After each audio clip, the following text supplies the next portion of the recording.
বান্দা তুই টেনশন করিস না। তো মওলা কি করতাম? বলে যে তুই একটা কাজ কর, কত বছরের গুনাহ, আল্লাহ আমার গুনাহ তো হবে 30, 35, 40, 50, এত বছরের গুনাহ, অনেক গুনাহ, অনেক গুনাহ। রব বলে যে একটা কাজ কর, তওবা করে ফেল। রব বলে যে বান্দা তুই গিয়া কর, তওবা কর। মওলা আমি যদি এখন মসজিদে যাই তওবা করি, সবাই বুঝবে আমি বাটপার, বলবে যে নিশ্চয়ই কোন ঘটন ঘটাইছে, রাইতে 3টা বাজে আসছে মসজিদে কান্না করতে, কিছু একটা তো বেজাল আছে। মওলা আমার ইজ্জতে লাগবে। রব বলে যে মসজিদে গেলে সমস্যা, আচ্ছা যা, মসজিদে যাওয়ার দরকার নেই, ঘরে যাই নামাজ বিছা। মওলা ঘরে যাই নামাজ বিছাইলে তো বউয়ে প্রশ্ন করবে, স্বামীও প্রশ্ন করবে, কি না কি করছো। মওলা এটাও সম্ভব না। রব বলে যে মসজিদেও পারবি না, যাই নামাজও বিছাতে, আচ্ছা যা, কিচ্ছু করা লাগবে না, তুই শুয়ে যা,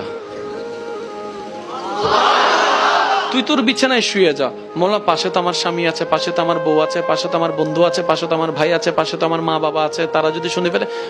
রব বলে যে কিচ্ছু শুনবে না, তুই শুধু মন থেকে একবার বলবি মওলা ভুল করেছি, মাফ করে দাও, আমি রব ওইখান থেকে তোকে মাফ করে দিব।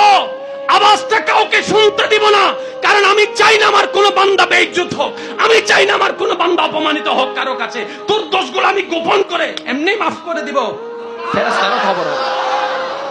হায় হায় হায়, মন থেকে শুধু একবার বলিস মওলা ভুল করছে, একটু মাফ করে দাও না, তোমার নবীর ইসলাম মাফ করে, আমি আল্লাহ মাফ করে দিব।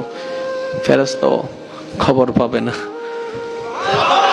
বান্দা বলে মওলা তুমি আমাকে 60 বছর দিয়েছো, 40 বছর শেষ, বাকি আছে, জোরে বলেন না, বাকি আছে।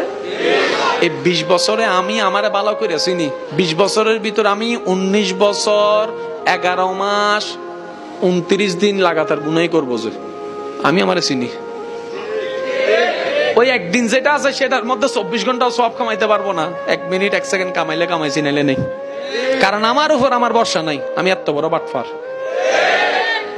আমি তো আমার উপর কথা বলছি, আপনারাও কি আমার সাথে একমত আছেন? তো মওলা আমি আমার উপর কনফিডেন্স রাখতে পারি না, কারণ একটু কামাইলে আমি 10 গুণ বেশি গুনাহ কামাই।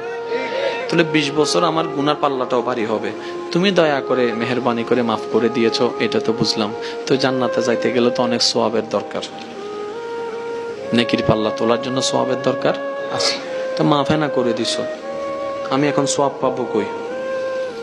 রব বলে যে এটাও তোর টেনশন, বলছি না আমি আছি, তোর টেনশন করার দরকার কি?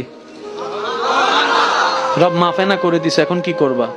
এবার রব বলছেন শুনুন, সূরা ফুরকানের 70 নম্বর আয়াতে, যদি হে আমার বান্দা তুমি মন থেকে নিজের ভুল স্বীকার করে তওবা করো, তখন থেকে তুমি সৎ কাজ করার চেষ্টা যদি করো, ভালো কাজ করার চেষ্টা যদি করো, ইউবাদদিলুল্লাহ 40 বছরের যত হাজার গুনাহ আমি মাফ করে দিয়েছি, ওই সব গুনাহ পরিমাণ সওয়াব তোর নেক আমলে আমি ট্রান্সফার করে দিয়েছি। করছস গুনাহ, মাফ তো করে দয়া করলাম, এর উপর আবার দয়া করলাম, ওই গুনাহকে আমি সওয়াবের মধ্যে ট্রান্সফার করে দিয়েছি, কনভার্ট করে দিয়েছি। সুবহানাল্লাহ।